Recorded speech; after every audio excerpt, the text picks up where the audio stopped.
Y el tema que vamos a abordar se titula Un mundo enfermo. Un mundo enfermo. No cabe duda, damas y caballeros, que en los últimos, podríamos decir, 5 o 10 años, hemos sido testigos que parece que la naturaleza se está viniendo contra los seres humanos.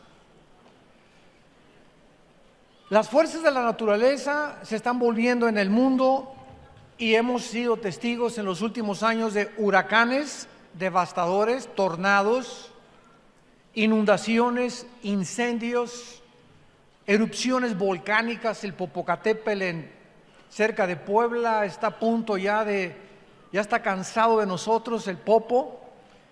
Terremotos, tsunamis, etcétera, etcétera. Y la pregunta que nos podemos hacer es, ¿qué le está pasando al mundo? Bueno, siempre ha habido terremotos, siempre ha habido erupciones volcánicas, siempre ha habido fenómenos de la naturaleza de este tipo, pero nunca se habían conjugado tantos al mismo tiempo. Y una de las evidencias más grandes de que el planeta Tierra se encuentra enfermo, parece que ahorita sí nuestro planeta tiene una bronquitis o una neumonía aguda, son los cambios climatológicos. Cuando ya la primavera no es primavera y en el invierno ya no es invierno, y cuando debe haber calor hay frío y cuando debe haber frío debe de haber calor, nos damos cuenta que los ciclos de la naturaleza nos indican que verdaderamente la ecología del planeta Tierra se encuentra en gravedad. Y la Biblia nos da respuestas muy claras.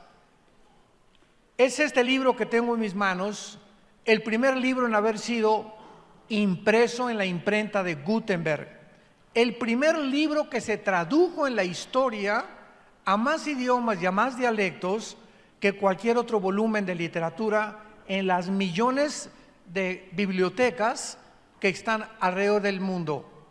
El libro que contiene los registros más antiguos de genética, de química, de física, de antropología, de paleontología, de arqueología y de la disciplina académica que tú me quieras mencionar. No existen en los libros sagrados ni el Popo, ni el Tripitaka de Buda, ni los Vedas de los persas, el que tú me quieras mencionar, el Corán del Islam. No existe un libro ni siquiera que se atreva a comparar los registros históricos, geográficos, etcétera, etcétera, que contiene la Biblia con cualquier otro libro que tú quieras presentarme. Ni tampoco hay ningún líder religioso, ni Mahoma, ni Buda, ni Mahatma Gandhi, ni Zoroastro, que se pueda comparar con la persona de Jesucristo, el Hijo de Dios, que es el tema de la Biblia, del Génesis al Apocalipsis. Estos 66 libros nos mencionan y está escondido en muchos de ellos la persona del Hijo de Dios. La Biblia nos muestra claramente en el Evangelio de Lucas capítulo 21 que Jesucristo anunció que antes de que Él regresara, el mundo iba a tener estas características, precisamente, no solamente climatológicas como lo vamos a ver, sino morales también y geopolíticas. La unión actualmente de Rusia con China, con Irán, con Siria y con Turquía no es una coincidencia. Estas 5 naciones que encontramos ahorita unidas, se profetizó hace 2600 años en Ezequiel capítulo 38 que estas naciones, cuando no existían, ¿y cómo podemos determinar qué eran ellas? Por la zona geográfica en la que la Biblia las ubica. Por ejemplo, Rusia ubica la Biblia como el nombre de Magog, porque los magogitas son los que vienen de los godos, de los escitas, y es la región que ocupa exactamente geográficamente las 15 repúblicas en las que se dividió Rusia en 1991. Y así podemos ver nosotros que en Génesis capítulo 10, los hijos de Noé, de ahí descendieron todas las naciones de los jafetitas, toda Europa, que son los anglosajones, de los camitas, todo el continente africano, y de los semitas o de Sem, el continente o todo el área del Asia Menor y del Medio Oriente. Entonces, es impresionante cómo este libro maravilloso nos puede trasladar de cientos de siglos con anticipación y ponernos en el siglo XXI y corroborar nosotros que solamente Dios pudo inspirar y podemos tener un libro como la Biblia que es incomparable. No hay ningún sistema de filosofía, no hay ninguna ideología humana que la Biblia no haga pedazos. Destruye cualquier sistema de pensamiento que el ser humano ha desarrollado a través de los siglos. Y así podemos nosotros darnos cuenta claramente de que nos encontramos con la verdad. La Biblia es el único libro también que describe verdades absolutas, porque todas las demás filosofías y ideologías que tú puedas leer son verdades relativas, inclusive de la misma ciencia. Dice en Lucas capítulo 21, versículo 9, Cristo está hablando: cuando oigan de guerras y de sediciones, o sea, de tumultos y de insurrecciones en las naciones, no se alarmen, porque es necesario que estas cosas acontezcan primero, pero el fin no será inmediatamente. Entonces les dijo: se levantará nación contra nación y reino contra reino. Y esto, damas y caballeros, no se cumplió hasta el siglo XX. Siempre ha habido guerras, desde Caín mató a Abel, pero no fue hasta el siglo XX, 1914, cuando en la Primera Guerra Mundial se unieron naciones contra naciones. Y en 1939 se inicia la Segunda Guerra Mundial, involucrando a la mayor parte de las naciones en el mundo. Así que nos damos cuenta que el siglo XX fue el inicio de la tribulación, no de las 70 semanas de Daniel, sino el principio de los dolores del ser humano, con las dos primeras guerras mundiales. Después de la Segunda Guerra Mundial hubo más de 273 revoluciones y golpes de Estado. Y ahorita nos encontramos en el siglo XXI, que somos la primera generación de la historia con el suficiente poder nuclear para destruirnos en un minuto. Ya tenemos la amenaza en Corea del Norte, tenemos la amenaza armas nucleares en la India, tenemos la amenaza de Rusia tratando de ocupar el Medio Oriente, el movimiento de la primavera árabe que se levantó hace como 8 o 10 años en el Medio Oriente con ISIS para controlar con el Islam todo el Medio Oriente. Estados Unidos ahorita está en tensión ya con la Guerra Fría con Rusia, y estamos en un punto ahorita tan difícil donde creemos, ¿verdad?, la mayor parte de los que estudiamos las profecías bíblicas, que tal vez Venezuela se encuentre en medio del conflicto. Ahorita sabemos nosotros que se juntaron Europa, la Unión Europea, con Estados Unidos para apoyar a otro presidente en Venezuela contra otro dictador. Pero ¿qué es lo que impide ahorita que se acabe esa dictadura y que entre un nuevo gobierno? Una invasión armada militar. Y para que esto suceda, se enfrentarían dos potencias, Rusia y Estados Unidos. Y si esto se lleva a cabo en los próximos días o semanas, nos enfrentamos a una guerra nuclear de proporciones mundiales, donde de acuerdo al cuarto sello del Apocalipsis, moriría casi una cuarta parte de la humanidad. Por eso no se ha hecho nada, y por eso hay una tensión simplemente, ¿verdad?, en la que la única forma en la que se pueda liberar esta nación es a través de una intervención militar. No se ha llevado a cabo por las consecuencias tan terribles en las que se hundiría el mundo antes de que Cristo regrese. Esto es solamente un ejemplo de lo que Jesús dijo: oirán de rumores de guerras. Y es lo que estamos oyendo. Los tambores de guerra se oyen en el mundo entero. Muy bien, el libro de Isaías capítulo 24 nos describe hace, apúntenlo, 2700 años. Este libro fue escrito hace 2700 años por el profeta Isaías. Y este libro se encuentra y se descubrió en 1948 en los rollos de Qumran, en el Mar Muerto. Y si tú vas a Jerusalén, ahí en el Museo del Holocausto se encuentran los originales, los papiros escritos en arameo y en el hebreo del libro de Isaías, tal como lo tenemos en la Biblia.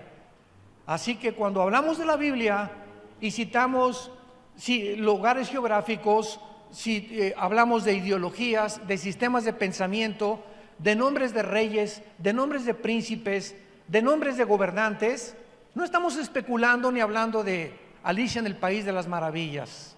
Estamos hablando de historia, estamos hablando de geografía, que la arqueología ha corroborado y ha comprobado que las regiones, los lugares, los presidentes, los nombres que están escritos en la Biblia forman parte de la historia.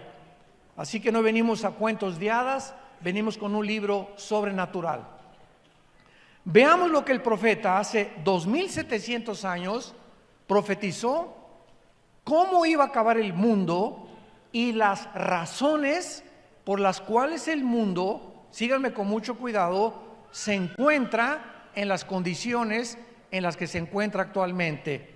Dice así comienza este capítulo: He aquí Jehová vacía la tierra y la desnuda, trastorna su faz y hace esparcir a sus moradores. Vemos en primer lugar que es Dios mismo el que está a punto de juzgar el mundo. ¿Por qué? Porque somos agentes morales responsables. Damas y caballeros, nosotros no venimos del chango, ni de tu tía la chita. No venimos ni somos el resultado de un proceso evolucionario fortuito o accidental. Cuando en 1954 los doctores Watson y el doctor Crick les dan el premio Nobel de Medicina por descubrir el ADN, el ácido desoxirribonucleico, que es el que está impreso en cada una de las billones de células que el cuerpo humano tiene, el 63% de los científicos ateos dejaron el ateísmo, simplemente porque la genética nos demuestra y nos comprueba que es imposible que una especie tenga una mutación hacia otra especie. O sea, un perro jamás será un gato, un hipopótamo, un dinosaurio, un camello jamás será un león, un caballo jamás será del ganado vacuno o equino o un caballo, por la genética del ADN. Entonces, biológicamente se demuestra, ¿verdad?, las mentiras que se creyeron durante casi un siglo y que se siguen enseñando en las universidades, que venimos de chita. Pregúntale a tu maestro a quién se parece su abuelita. La mía era muy bonita.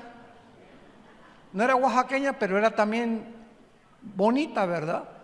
Entonces, es increíble que el ser humano haya creído tantas mentiras para que podamos nosotros concluir de una forma irracional, porque la segunda ley de la termodinámica también contradice la evolución y contradice que el universo haya sido hecho de repente como un accidente y que el universo era eterno, cosa que también ya completamente descartaron los libros de la astronomía.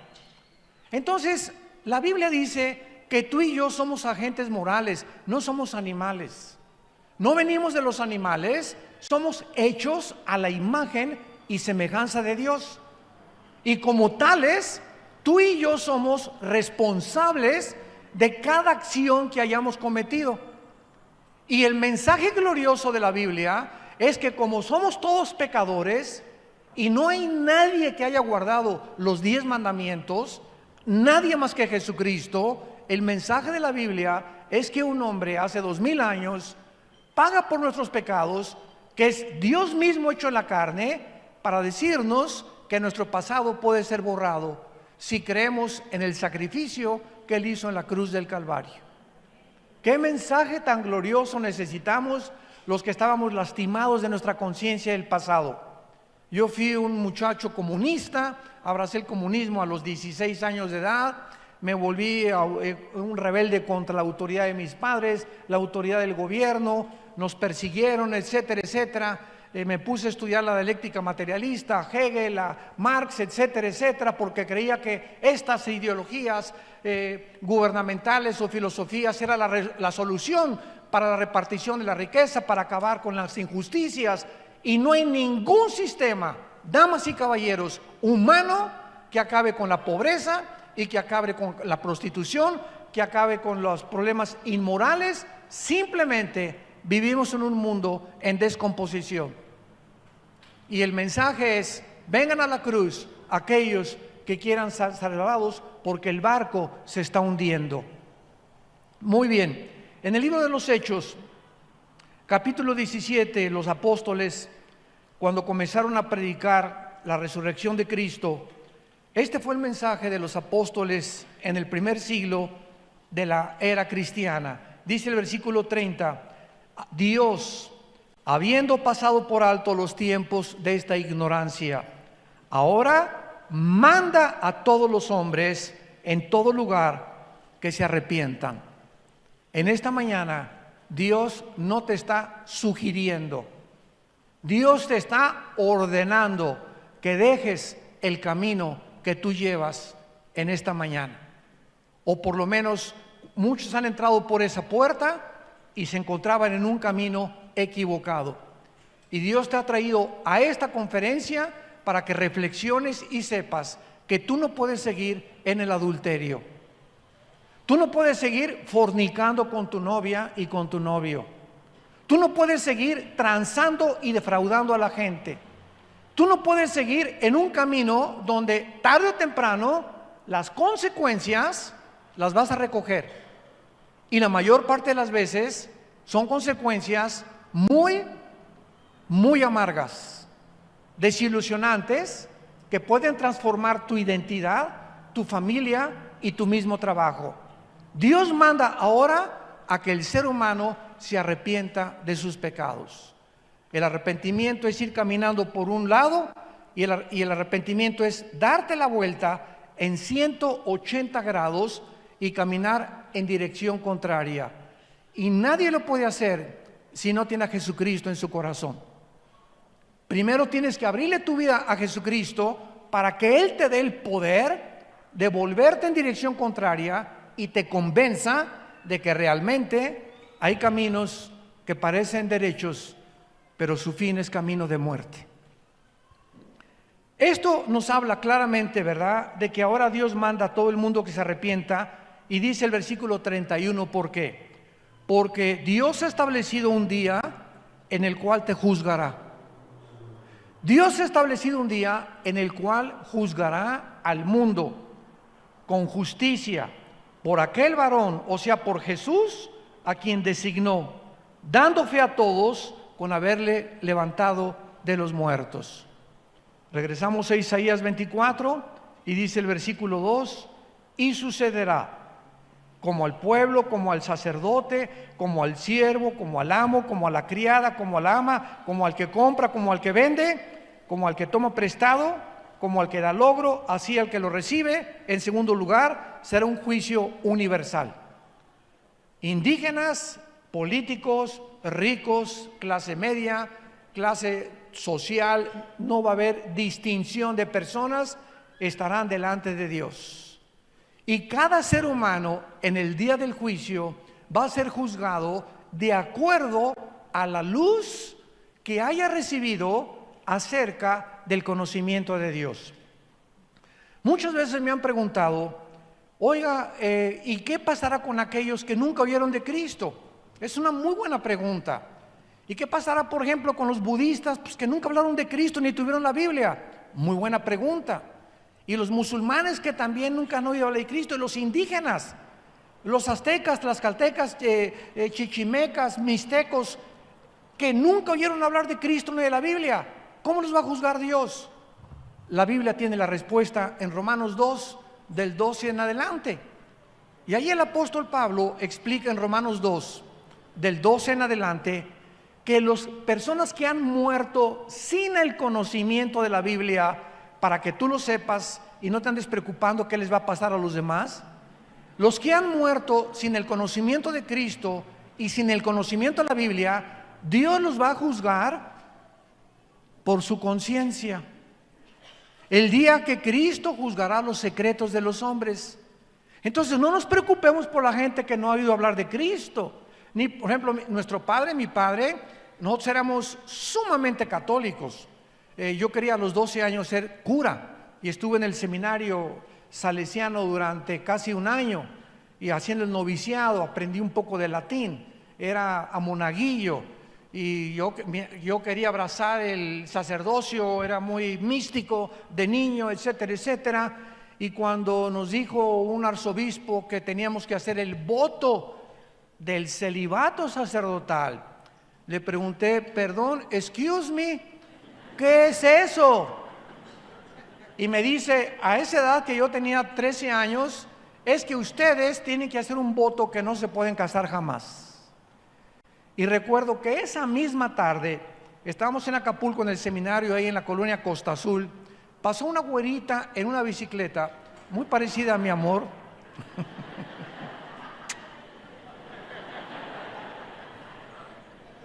Y soñé con esa güerita.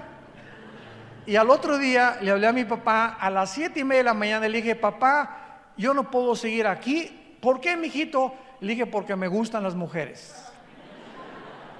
Y mi papá estaba feliz, él no quería que yo abrazara esto, aunque era muy católico, pero él no quería, ¿verdad? Pues sabía muy bien, no me quería decir la verdad, me recogió a las 8:15 de la mañana y me decepcioné muchísimo de la religión y por eso me hice ateo. Porque me di cuenta que eran puras mentiras, eran puras tonterías, etcétera, etcétera, y me fui al otro extremo en contra de la religión. Y cuando mi hermano a los 26 años de edad, después de padecer todo lo que padecí por mis ideas comunistas, viene y me dice, te vengo a ofrecer a un hombre que no es una religión, que se llama Jesús, y que no es católico, ni protestante, ni mormón, ni ninguna religión, Él es el Hijo de Dios. No te vengo a presentar una religión, sino a Jesucristo. Comencé a leer el Evangelio de Juan y cuando llegué a Juan 14, versículo 6, cuando Jesús dijo, yo soy el camino, la verdad y la vida, no dormí en toda esa noche porque me acordé de Buda. Antes de morir, Buda dijo, busquen la verdad. Nunca dijo que era la verdad. Mahatma Gandhi, un hombre que a través del pacifismo evitó que los ingleses conquistaran la India. Y Zoroastro, y así me fui con todos los líderes. El Che Guevara, tenía una foto del Che Guevara así grandísima en mi cuarto, ¿verdad? Me di cuenta el pobre hombre cómo murió en Bolivia, cómo fracasó la extensión del comunismo cubano en Sudamérica, cuando él con 4, 5, 6 hombres se encaminó para allá. Yo estaba a punto de irme a entrenar ya en las guerrillas urbanas, y todas estas cosas, cuando oí de Jesucristo, caí de rodillas y le pedí que entrara a mi corazón. Me encontraba en un estado de existencialismo impresionante y me di cuenta, ¿verdad?, que yo no podía luchar contra Dios, que si yo amaba la verdad y me quería apasionar por algo, sería con Jesús. Y le prometí a Dios que yo quería ser un apasionado de la verdad, levantar este libro y dedicar mi vida, la corta vida que Dios nos ha dado, a decirle al mundo, Jesús vive, arrepiéntete de tus pecados.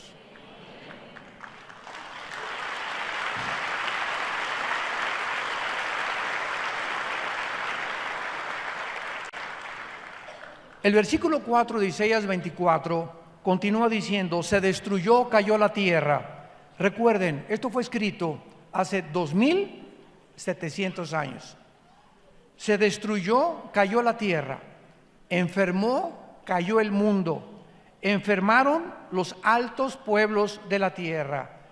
y la tierra se contaminó bajo sus moradores. Porque vean las tres razones del juicio de Dios contra este mundo. Número 1, traspasaron las leyes. 2, falsearon el derecho. Y 3, quebrantaron el pacto sempiterno. Por esta causa, la maldición consumió la tierra y sus moradores fueron asolados. Número 1, Dios, asumiendo que Él existe, es lógico que haya puesto leyes en el universo. Anoche platicaba con una persona aquí en la iglesia y al salir de la iglesia anoche vimos la luna, la vieron muchos de ustedes, la luna entera, y siempre nos maravillamos de ver cómo un cuerpo como la luna celeste parezca flotar en el espacio sin que nada lo sostenga.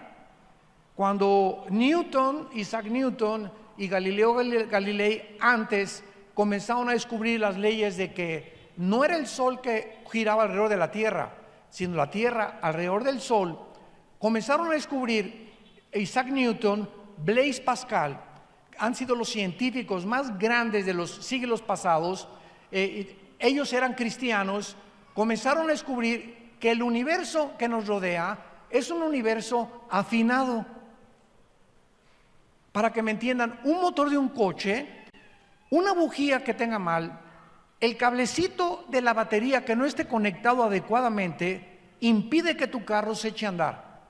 Un motor es un diseño mecánico de la ingeniería mecánica automotriz en el que todas sus partes tienen que trabajar en conjunto. La bomba de la gasolina con las bujías, con la batería, etcétera, etcétera. Y basta una de esas piezas que no funcione para que el motor deje de funcionar.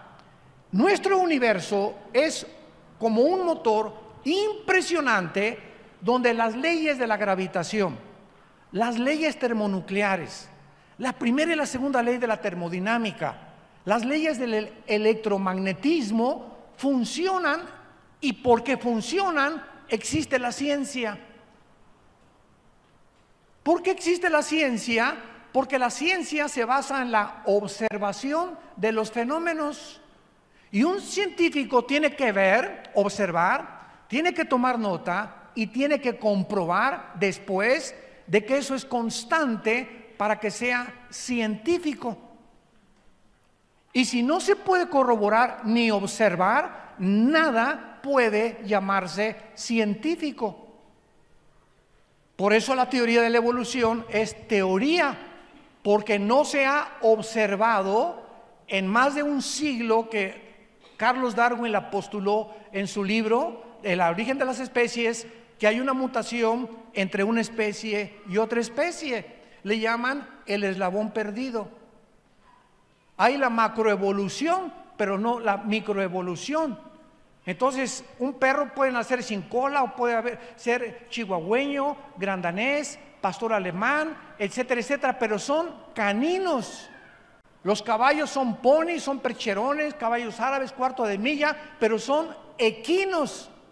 Hay vacas y hay toros cebú, toros de lidia, etcétera, pero pertenecen al ganado vacuno. Son especies que se reproducen y tienen cambios entre ellos, chiquitos, grandes, pero pertenecen a esa especie.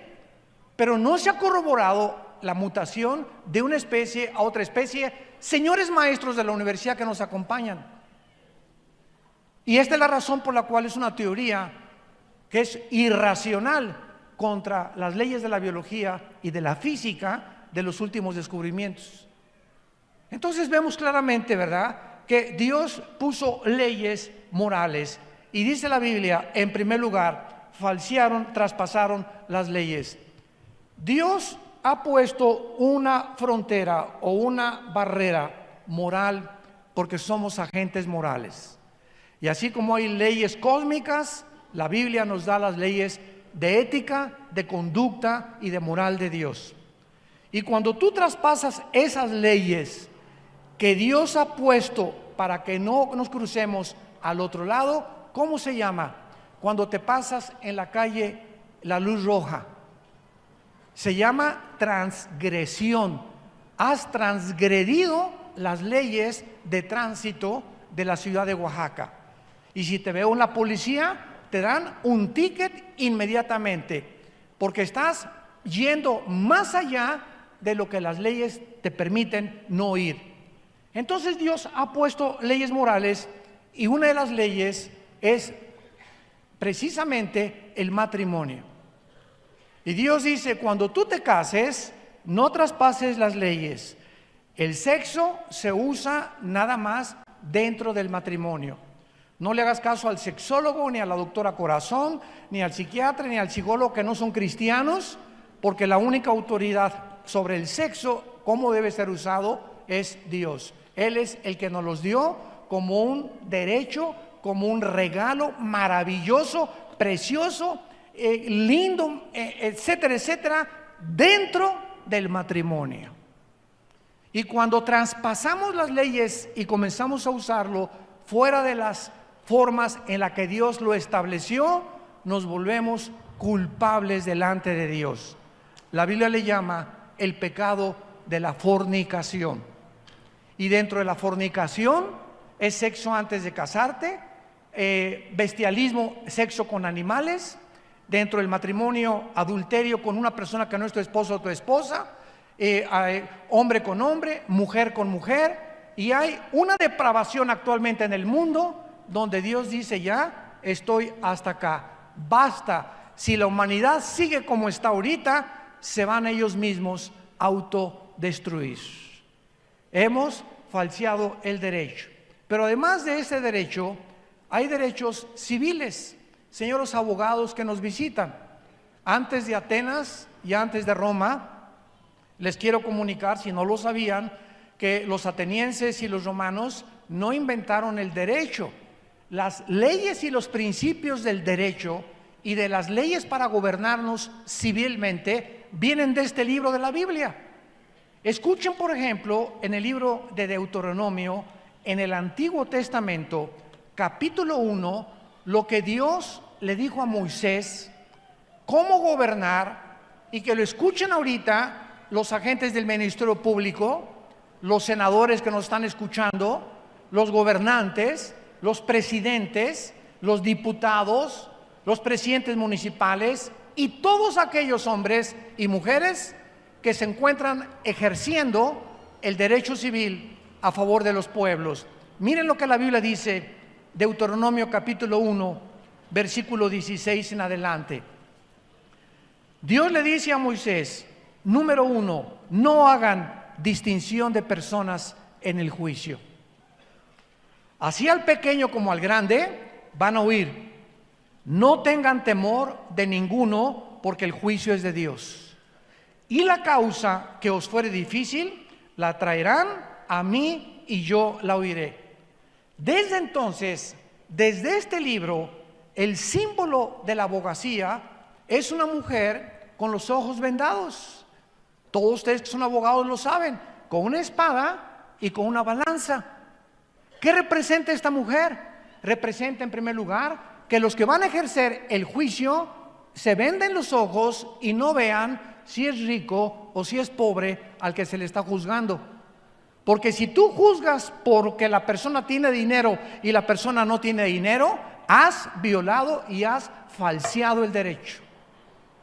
Y eso Dios lo castiga severamente. Número 2, la espada representa la justicia.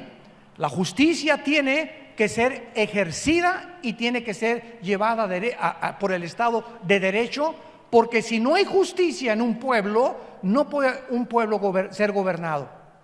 Cuando hay personas que bloquean las carreteras o las autopistas y el gobierno no hace nada, ese gobierno ya no está gobernando, afectando a terceras personas.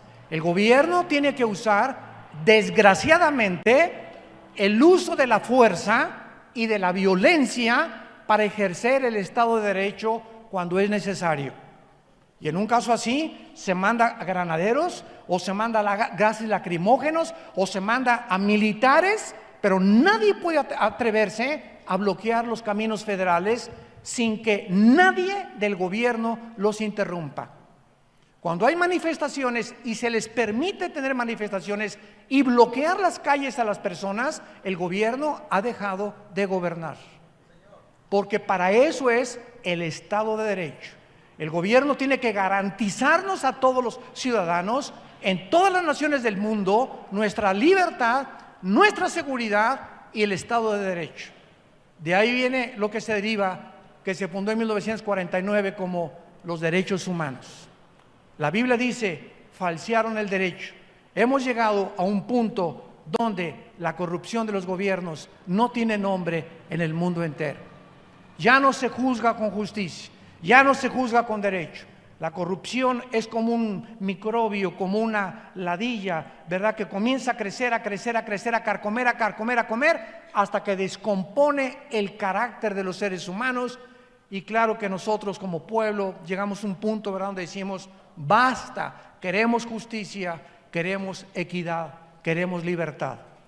En segundo lugar, dice la Biblia que no solamente se han traspasado las leyes y falseado el derecho, y el más grave mandamiento por el cual Dios va a juzgar a la humanidad, lo dice el versículo 5, quebrantamos el pacto sempiterno.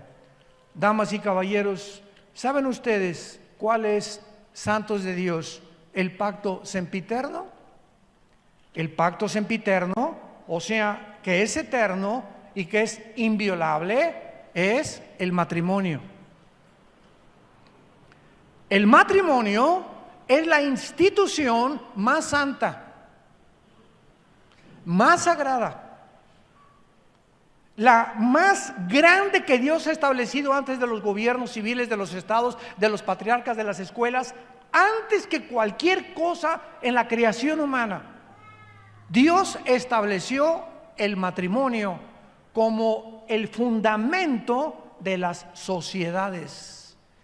Y cuando los matrimonios que forman las familias, porque un matrimonio es entre un hombre y entre una mujer, varón y hembra, y genéticamente la mujer tiene los cromosomas XX y el hombre tiene, nosotros, XY.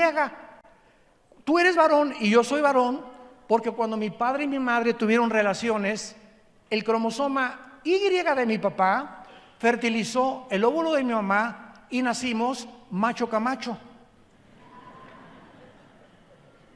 Tú eres mujer porque llevas 2 cromosomas que los hombres no llevamos. Vean el libro de Malaquías, capítulo 2. Es el último libro de la Biblia para que no se vayan a Apocalipsis. Dice Malaquías capítulo 2, versículo 13 en adelante. ¿Por qué es tan grave violar? ¿Por qué es tan grave? Más que cualquier otro pecado, el pacto del matrimonio. Veamos por qué. Le dice Dios a los líderes de Israel: esta vez harán cubrir el altar de lágrimas, de llanto y de clamor. No miraré más a la ofrenda para aceptarla con gusto de vuestra mano. Y me dirán por qué. Noten ustedes, antes de continuar, que los líderes de Israel habían llegado a una insensibilidad en la que ya no estaban conscientes que lo que estaban haciendo era mal.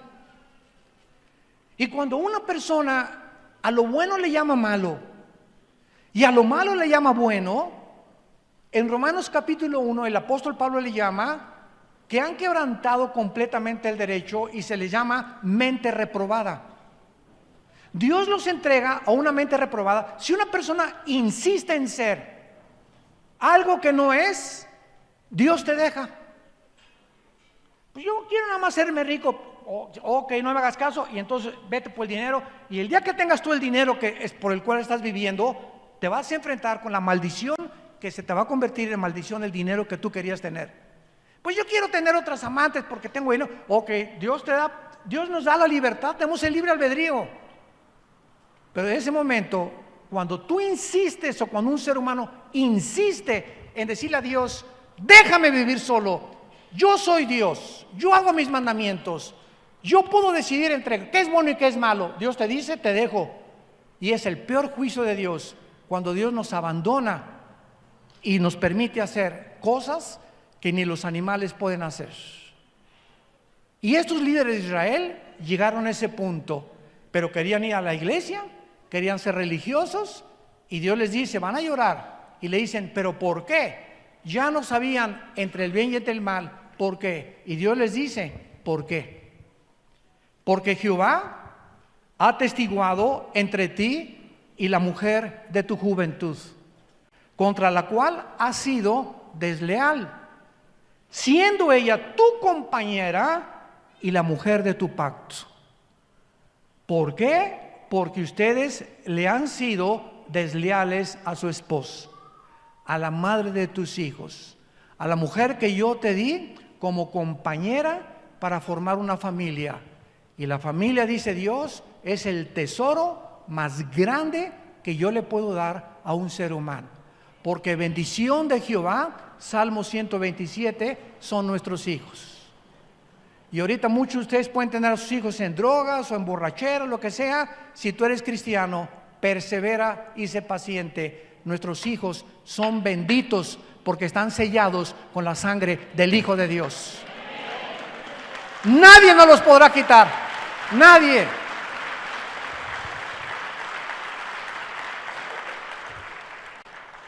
Esto me impresionó tanto hace algunos años que me puse a investigar la etimología o el significado de la palabra que se usa aquí, desleal, que es la palabra o el adjetivo que usa Dios contra los hebreos. Y a los que les interese la palabra hebrea, bagad, con B de bueno, Baj, H-A y D de David al final, bagad. Escuchen lo que significa en el hebreo ser desleal: actuar encubiertamente, ser hipócrita, fraudulentamente, secretamente, tapar algo, engañar a tu pareja. Es cuando tú volteas a tu esposa y le dices, te amo. Y tú sabes que, mira, aquí está tu te amo. Los cuernos los traes ahí escondidos atrás. Estás actuando deslealmente, hipócritamente, porque tienes un amante. Porque tienes un amante hombre o una amante mujer. Y eso Dios lo ve. Delante de Jehová están los caminos del hombre, Proverbios capítulo 6, y Él te hará pagar todas tus veredas. Tus pecados, dice la Biblia, te alcanzarán tarde o temprano.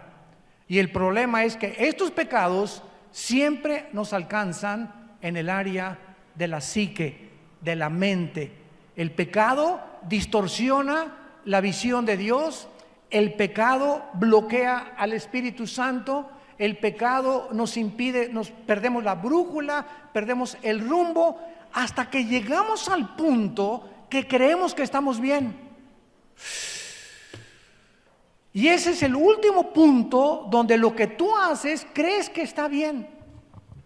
Una canita al aire, dicen muchos. Ay, pues todo el mundo lo hace. Te comienzas a desensibilizar y actuar de una manera completamente irracional. Y siempre sabemos que cuando confesamos nuestros pecados, Dios es fiel y justo para perdonarnos y limpiarnos de toda maldad, porque la sangre de Cristo nos limpia de todos nuestros pecados. Y finalmente, vean ustedes la terminación de este capítulo tan tremendo, en que va a acabar el mundo, porque hace algunos años le pregunté yo a Dios, ¿a dónde tiene que llegar el mundo para que sea el colmo como Sodoma y Gomorra? Sodoma y Gomorra y las ciudades vecinas, Génesis capítulo 19, llegaron a un punto donde dice que desde los más pequeños hasta los de la tercera edad practicaban la homosexualidad. Y esto Dios tenía que destruirlo para la preservación y la continuidad de las sociedades.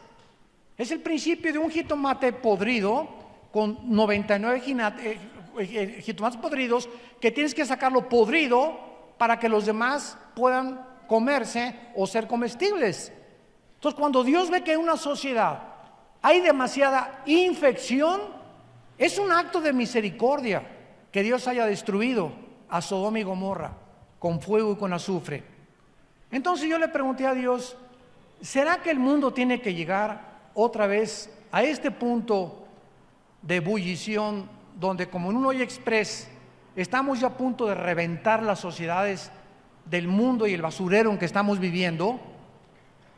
Y dice finalmente la Biblia en el versículo 19 del capítulo 24 de Isaías: será quebrantada la tierra, enteramente desmenuzada, será conmovida, temblará como un ebrio la tierra, removida como una choza, se agravará sobre ella su pecado y caerá, y nunca más se levantará.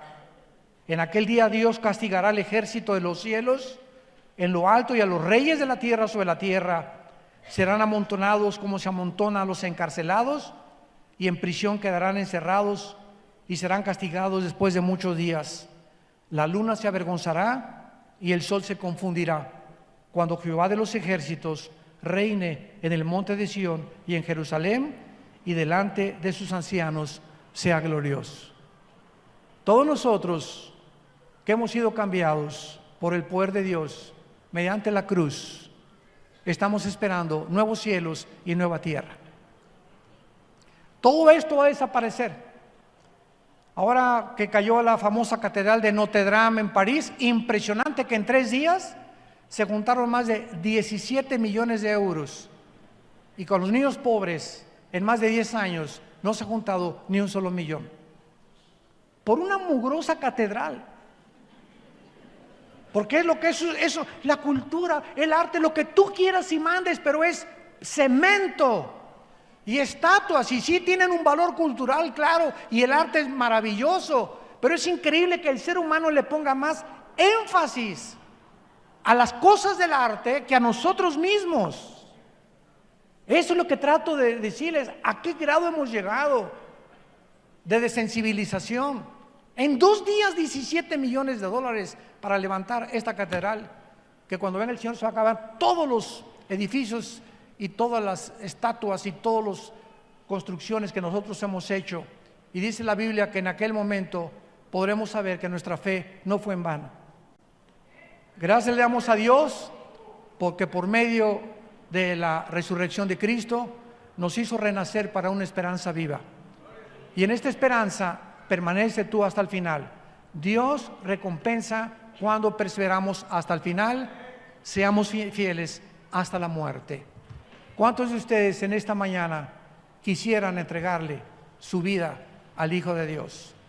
Inclinemos nuestra cabeza por unos momentos, y ahí desde tu lugar,